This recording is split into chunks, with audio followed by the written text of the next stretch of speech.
What would be your advice to overly competitive or kyesu parents? Uh, the to resist getting caught up in the competition and to tell themselves that good enough is almost always good enough. As a professor at one of Again, the I don't want to make it seem like this is an easy lesson to follow, but it's worth having that little sentence running through your head all the time. Good enough is almost always good enough. and it's not worth fretting for the best Correct. over the best. In fact, it may be destructive. As a professor at one of the best universities in the US, what would you say to a parent whose bright child failed to get admitted to a prestigious US university? That it matters a lot less than you or your child thinks. The question you should be asking is, how can I get the most out of the place I'm at? Which is more important than what's the place that offers me the most.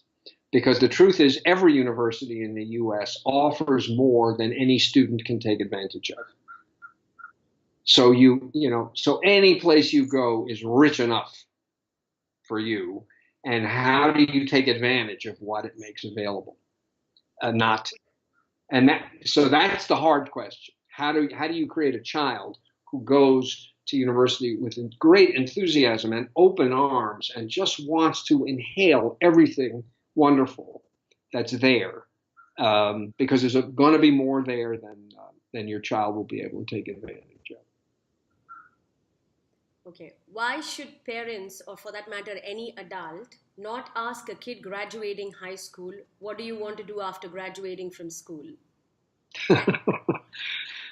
Because the kids don't know. And it puts enormous pressure. It creates, I think, in kids the sense that they should know. This is a question they should know the answer to.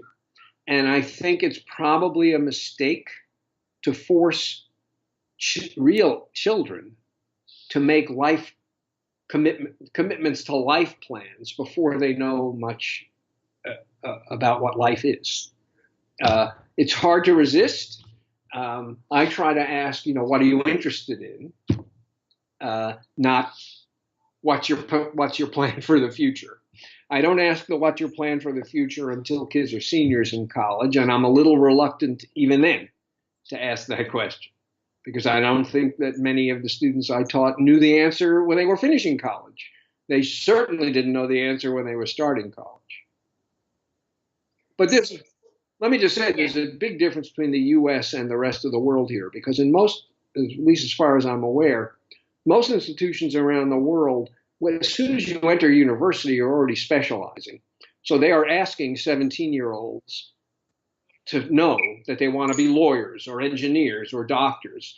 And I think this is one thing that the U.S. really has right in not insisting that kids know at that age what they want the rest of their lives to look like. So we give them another 3 or 4 years to, sort of play around and figure it out. And they still don't know when they're 21, but they certainly don't know when they're 17.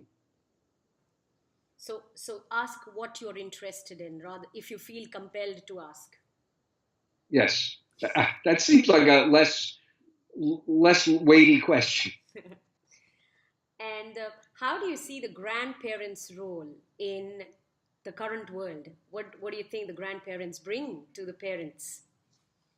I think, again, in my limited perspective, in the upper middle class in the United States, the role of the grandparents is to try to get the parents to relax. And, to try to convince them that the stakes are not as high, every little decision are not as high as they think they are. My wife and I have often found it useful to remind our children of the mistakes we made, because obviously they survived those mistakes, and they're going to make mistakes too. and their kids will survive their mistakes too. And so we don't want them to think that every decision they make as a parent is a life and death decision. Uh, so, by showing our own limitations and our own missteps to them, somewhat ruefully, I must say, it, I think, gives them permission to fail now and then with the sense that you can recover from most failures. So I think grandparents should be trying to get parents to chill. Right. And finally, what, in your opinion, should be the aim of parenting today? Well, so I used to think, I took it for granted that our children would grow up to be happy people who were satisfied with their lives. And what I came to see by teaching, as my kids became teenagers and they became more like the kids I was teaching, I came to see that it was folly on my part to take it for granted that, well-meaning parents who had resources would produce happy adult children. So I stopped taking it for granted since I saw so much misery in the students I was teaching. And I sort of changed.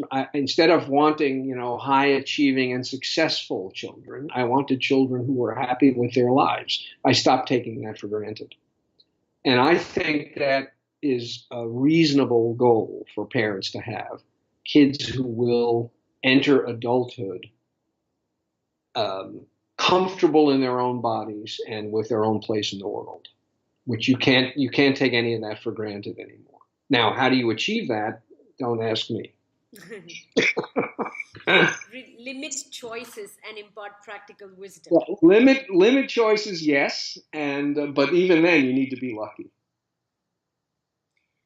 Thank you so much, Professor Schwartz, for your time. I thoroughly enjoyed talking to you, and as did I. Thank you very much. Have a great day. You too. Bye-bye. Thank you. Bye.